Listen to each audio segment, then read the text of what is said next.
दोस्तों, कैसे हैं आप लोग। तो नेक्स्ट वीडियो में आपका स्वागत है। क्योंकि बोर्ड एग्जाम बहुत ज़्यादा नज़दीक है तो हम लोग बैक टू बैक वीडियोस आपके लिए लाए जा रहे हैं। इस वीडियो में हम लोग बात करेंगे कि साइंस का कौन सा ऐसा मेन डायग्राम्स है जो आपको प्रैक्टिस करके जाना है, जिसमें आपका मतलब मोस्ट प्रोबेबल है, ज़्यादा से ज़्यादा 99% चांस है कि वो क्वेश्चन आएगा ही आएगा, डायग्राम या तो बनाने या फिर लेवलिंग में। तो चलिए बिना कोई टाइम वेस्ट किए शुरू करते हैं। तो जैसा कि यहाँ पे देख रहे हैं, साइंस का मोस्ट इंपॉर्टेंट डायग्राम्स यहाँ पे हम लोग बात करेंगे। तो जो पहला आता है वो है आपका एक ये ह्यूमन ब्रेन का डायग्राम है ना। ये ह्यूमन ब्रेन का इंटरनल डायग्राम है, तो इसको जो पढ़ना है वो बहुत ज़रूरी है। इसमें क्या क्या बात है, जैसे फोर ब्रेन। और हाँ, एक बात और, डायग्राम में आपको मतलब ऐसा सेम टू सेम पूरा डिटेल डायग्राम नहीं बनाना है।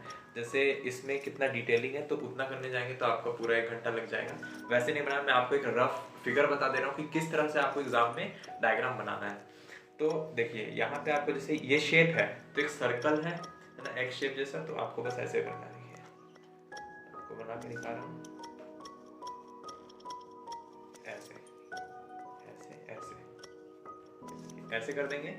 फिर उसके बाद यहाँ पे ऐसे करके, समझ रहे हैं ना। मतलब आपको ज़्यादा डिटेलिंग पे नहीं जाना, बस मेन मेन पार्ट दिखाने की। ये हो गया सेरिब्रम। फिर उसके बाद ये क्रैनियम है, तो स्कल ऊपर से एक और लेयर बना देंगे। तो इस तरह से आपको एक मतलब समझने लायक डायग्राम बनाना है। पूरा मतलब डिटेलिंग उसमें नहीं करना है, क्योंकि उसमें पूरा आपका टाइम चलेगा। और एक बात बहुत सारा डाउट होता है स्टूडेंट्स को कि इसमें हम लोग को कलरिंग करना है कि नहीं। तो कलर आप, अगर आपका टाइम बच रहा है तो आप कलर कर सकते हैं, वरना कलर का उतना जरूरत है नहीं। ठीक है, अब चलिए नेक्स्ट में हम लोग बढ़ते हैं। ये तो हो गया ह्यूमन ब्रेन। दूसरा आता है एक्सक्रीटरी सिस्टम का डायग्राम। ये सारा डायग्राम जो मैंने डायरेक्ट एनसीईआरटी से उठाया हुआ है, ठीक है, तो आपको समझने में कोई दिक्कत नहीं होगा। ये एक्सक्रीटरी का डायग्राम है। अब इसमें भी बात कर लेते हैं कैसा बनेगा। देखिए, तो इसमें आपको सिंपल दो को पहले यहाँ ऐसे राजमा बनाना है, ठीक है, राजमा से। उसके बाद यहाँ से एक निकाल देना पाइप, इधर से एक पाइप निकाल देना बस। और यहाँ से जो आपका ऐसे करके दो इसका हो गया और एक नीचे हो गया। मतलब इसमें थोड़ा बैठ नहीं रहा है, लेकिन आप समझ गए होंगे किस तरह से बनाना है। ये एक्सक्रीटरी सिस्टम का डायग्राम हो गया। अब हम लोग नेक्स्ट मूव करते हैं, वो है आपका डायग्राम ह्यूमन हार्ट। तो मैं आपको लास्ट में बता दूंगा कौन सा ज्यादा इंपॉर्टेंट है। अभी देख लेते हैं किस तरह से डायग्राम का क्वेश्चन को डील करना है। ठीक है, ह्यूमन हार्ट का अगर हम लोग देखें डायग्राम, तो इसमें भी ज्यादा आपको मेहनत नहीं करना है। ठीक है, इसमें ज्यादा चांस होता है ये ह्यूमन डायग्राम का बनाने का, तो आता है। साथ में साथ इसमें लेबलिंग का भी बहुत ज्यादा मतलब चांस है कि पूछा जा सकता है ना। तो इसको भी आपको सिंपल ऐसे करना है। ये यहाँ से निकाल लिए, ये इधर से निकाल लिए। तो सिंपल आपको मतलब ज़्यादा डिटेलिंग, फिर से बोल रहा हूँ, नहीं करना है। ये ह्यूमन हार्ट का चलिए हो गया। अब नेक्स्ट बढ़ते हैं हम लोग, जो है हाँ ये डाइजेस्टिव सिस्टम का। तो डाइजेस्टिव सिस्टम का भी ज़्यादा चांस होता है कि ये बनाने तो नहीं आएगा, लेकिन लेबलिंग से ज़्यादा आ सकता है कि ये पार्ट कौन सा है, उसका बारे में लिख दिया। फिर उसमें पूछ सकता है कि ये पार्ट क्या बताता है, मतलब ये पार्ट कौन सा है जो ये फंक्शन करता है ना, ये सब। चलिए नेक्स्ट मूव करते हैं। नेक्स्ट है आपका ये रिप्रोडक्टिव सिस्टम, ह्यूमन मेल का और ह्यूमन फीमेल का रिप्रोडक्टिव सिस्टम। मोस्ट एकदम चांस होता है कि जो ह्यूमन फीमेल का रिप्रोडक्टिव सिस्टम है वो बनाने के लिए आता है, और मेल का लेबलिंग के लिए ज़्यादा होता है। ठीक है, ये हो गया। और ये ह्यूमन फीमेल का, फीमेल रिप्रोडक्टिव सिस्टम ज़्यादा, ये बहुत ज़्यादा इंपॉर्टेंट है। 100% चांस है ना, 100% चांस है कि ये वाला आ सकता है, या तो लेबलिंग में या फिर मतलब डायग्राम तो पक्का आपको कहीं ना कहीं ये पूछेगा, एकदम श्योर है। तो इसको एकदम बढ़िया से बना के जाइएगा। और जो नेक्स्ट है वो है ये अमीबा का।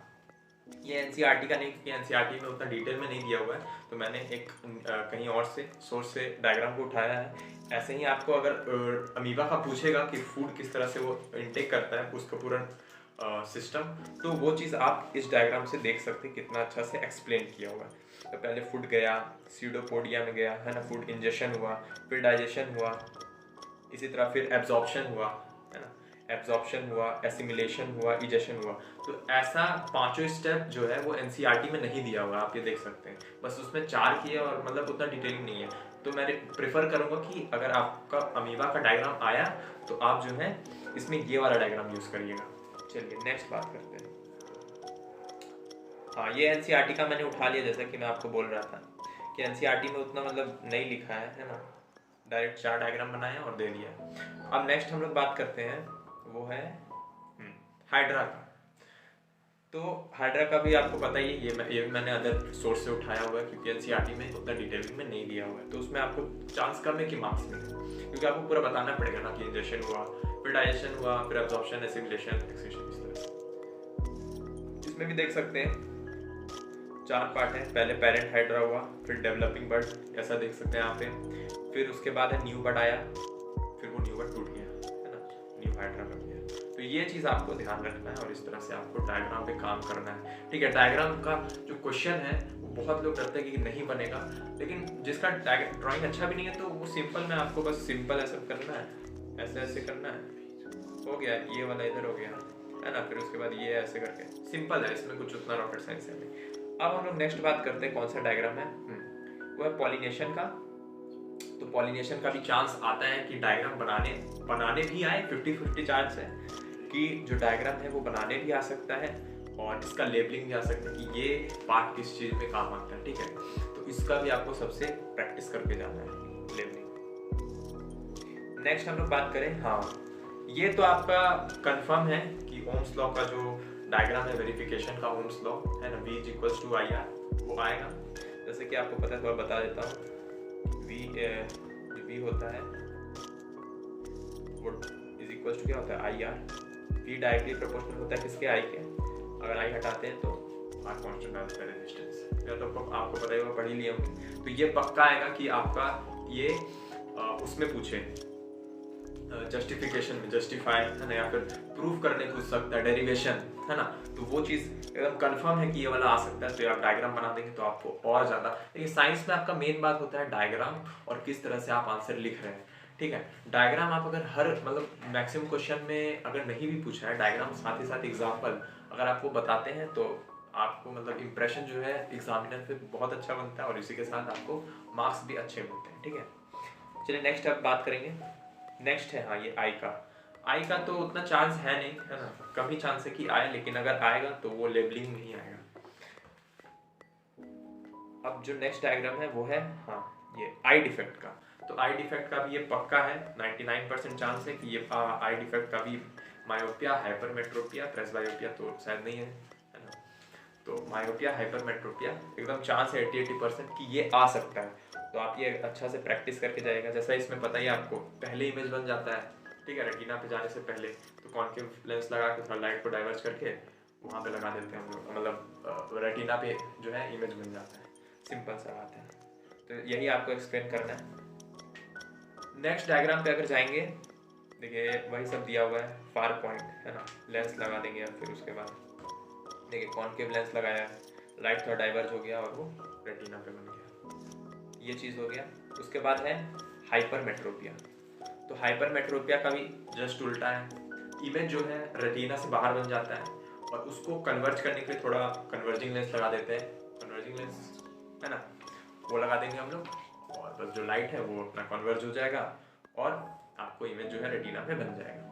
सिंपल, ये सब इजी डायग्राम से। डायग्राम में एक ऐसा चीज़ है, अगर आपको क्वेश्चन आंसर नहीं आ रहा है तो डायग्राम से आप एकदम फुल मार्क्स उठा सकते हैं। तो ये अपॉर्चुनिटी को किसी को भी नहीं छोड़ना है, सबको जो है डायग्राम एकदम फुल प्रैक्टिस करके जाना है, ठीक है। अब हम लोग नेक्स्ट बढ़ते हैं, ये पूरा एक्सप्लेन करके मैं आपको दे दिया हूँ, कोई भी आपको डायग्राम की जरूरत होगा पूरा एक्सप्लेनेशन के साथ इसमें दिया हुआ है। अब नेक्स्ट जो है वो है रिफ्रैक्शन ऑफ लाइट का। ये तो आपको पता ही होगा, रिफ्रैक्शन ऑफ लाइट जो है वो किस तरह से आता है ना, किस एंगल पे, जो एंगल ऑफ नॉर्मल बनाते हैं, फिर उसके बाद यहाँ पे इंसिडेंट रे, रिफ्रैक्टेड रे, ठीक है, फिर इसको डेल कहते हैं, डी को। तो ये सब तो आपको पता ही होगा, तो पता तो होगा, लेकिन आपको मेन जो है सब डायग्राम को प्रैक्टिस करके जाना है। और ये भी है 90% की फिजिक्स में ये 2-4 नंबर का आ सकता है डायरेक्ट, मतलब कुछ क्वेश्चन पूछ देगा और फिर इसका पूछ सकता है कुछ रिलेट करके, तो ये भी आपको प्रैक्टिस करके जाना है। ये तो आपका डिस्पर्जन ऑफ लाइट हो गया, ठीक है, कि प्रिज्म में साइड होता है तो साइड फ्लैश निकलता है। हाँ, एक चीज और जो डायग्राम मेन इंपॉर्टेंट है और ये पक्का आ सकता है, जो कि है ये रेनबो का डायग्राम, कि रेनबो का ड्रॉपलेट किस किस तरह से स्पेक्ट्रल गुजरेगा, फिर रिफ्रैक्शन होगा, इंटरनल रिफ्रैक्शन होगा, फिर उसके बाद तो ये 3-4 स्टेप होता है जो आपको मेन एक्सप्लेन करना है। चलिए अब नेक्स्ट में बढ़ते हैं, वो है आपका रिफ्रैक्शन थ्रू ग्लास स्लैब। जो रेक्टेंगुलर ग्लास स्लैब होता है ना, उससे किस तरह से रिफ्रैक्शन होता है वो भी आपका आता है।